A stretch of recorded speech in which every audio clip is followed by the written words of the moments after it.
दोस्तों नमस्कार। उत्तर प्रदेश के चीफ मिनिस्टर योगी आदित्यनाथ को कुर्सी से हटाने की चर्चा जोरों शोरों पर है। गोदी मीडिया से लेकर ट्विटर पर हंगामा देखने को मिल रहा है। एक तरफ एक पक्ष समर्थन करता हुआ योगी आदित्यनाथ का नजर आ रहा है, तो दूसरा पक्ष कंफर्म करने की कोशिश कर रहा है कि क्या ये खबर सच्ची है, क्या ये खबर सही है, आखिर ये चर्चा हो क्यों रही है, आपको बताता हूँ। लेकिन सबसे पहले आपको बता दूं कि लोकसभा चुनाव के दौरान अरविंद केजरीवाल ने इस मुद्दे को सबसे पहले जनता के सामने रखा था, इस मुद्दे की शुरुआत की थी। अरविंद केजरीवाल का बयान सामने आया था कि अगर बीजेपी चुनाव जीत गई तो 2 महीने के अंदर सीएम योगी आदित्यनाथ को कुर्सी से हटा दिया जाएगा।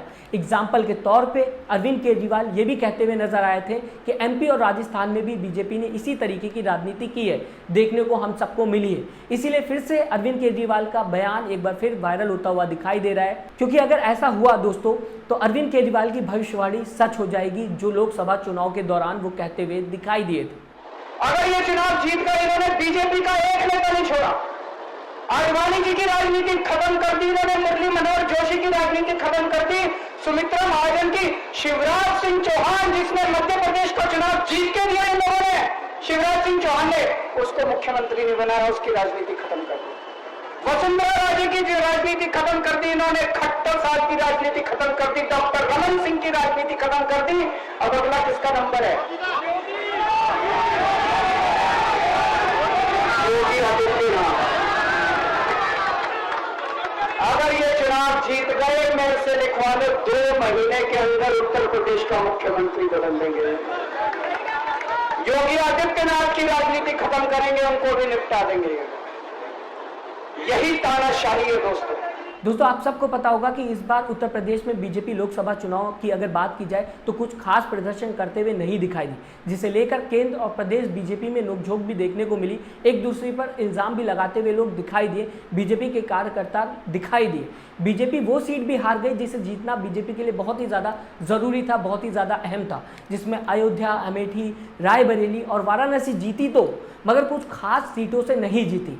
इसीलिए सीएम योगी आदित्यनाथ को हटाने की चर्चा जोरों शोरों पर चल रही है। एक तरफ मीडिया केशव प्रसाद मौर्य को एयरपोर्ट पर कवर कर रहा है, तो दूसरी तरफ सीएम योगी आदित्यनाथ के काफिले को मीडिया कवर करता हुआ नजर आ रहा है। ये वीडियोस बताती हैं कि कुछ तो हुआ है, जो मीडिया सीएम के काफिले को भी कवर करने से पीछे नहीं हट रहा। अक्सर कुछ बड़ा होने वाला होता है तो मीडिया नेताओं को एयरपोर्ट पर रोकने की कोशिश करता है और बयान लेने की कोशिश करता है, जो कि आप इस वीडियो में साफ देख सकते हैं। केशव प्रसाद मौर्य सिर्फ दिल्ली गए थे, मगर मीडिया ऐसे दिखा रहा है मानो पता नहीं कहां केशव प्रसाद मौर्य गए थे और कहां से केशव प्रसाद मौर्य आ रहे हैं। पहली बार तो केशव प्रसाद मौर्य दिल्ली गए नहीं थे, तो ऐसा मीडिया क्यों दिखा रहा है, ऐसे मीडिया क्यों कवर कर रहा है, सवाल उठता हुआ दिखाई दे रहा है। क्या ये लोकसभा चुनाव में खराब प्रदर्शन की वजह है?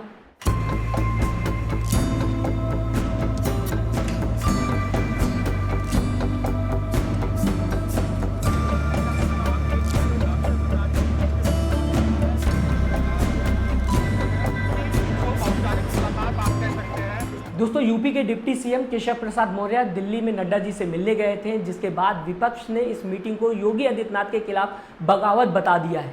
सुप्रिया श्रीनेत ने ट्वीट करके लिखा है, आपकी स्क्रीन पे सुप्रिया श्रीनेत का ट्वीट लाना चाहूँगा। यूपी के उप मुख्यमंत्री केशव प्रसाद मौर्य दिल्ली में हैं, लगातार नड्डा से मिल रहे हैं।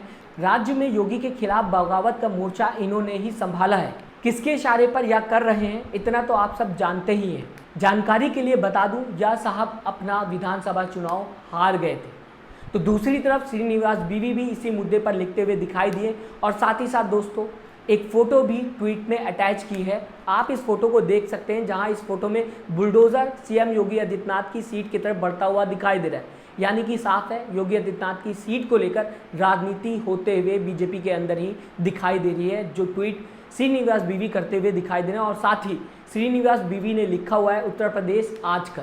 तो दोस्तों विपक्ष किस तरीके से इस मुद्दे को उठा रहा है आप समझ सकते हैं। लोकसभा चुनाव के बाद केंद्र और राज्य के बीच में काफी नोकझोंक देखने को बीजेपी के अंदर तो मिल रही थी।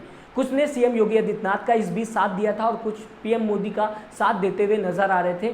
केंद्र सरकार प्रदेश सरकार पर इल्जाम लगाते हुए नजर आ रही थी और प्रदेश के कार्यकर्ता केंद्र के लोगों पर इल्जाम लगाते हुए दिखाई दे रहे थे कि आपकी वजह से यूपी में बीजेपी ज़्यादा बेहतर प्रदर्शन नहीं कर पाई। अब यूपी के डिप्टी सीएम नड्डा जी से दिल्ली में मिलते हुए दिखाई दे रहे हैं, और साथ ही साथ जिसके बाद अरविंद केजरीवाल का बयान भी वायरल हो रहा है। तो कहा जा सकता है कि पार्टी के अंदर ही राजनीति होना शुरू हो गई है। अब इस राजनीति को आप किस तरीके से देखते हैं, मैं चाहूँगा अपनी राय कमेंट बॉक्स में ज़रूर दीजिए। और दोस्तों चैनल को सब्सक्राइब, वीडियो को लाइक करना ना भूलिएगा। अपना ख्याल रखिएगा। नमस्कार।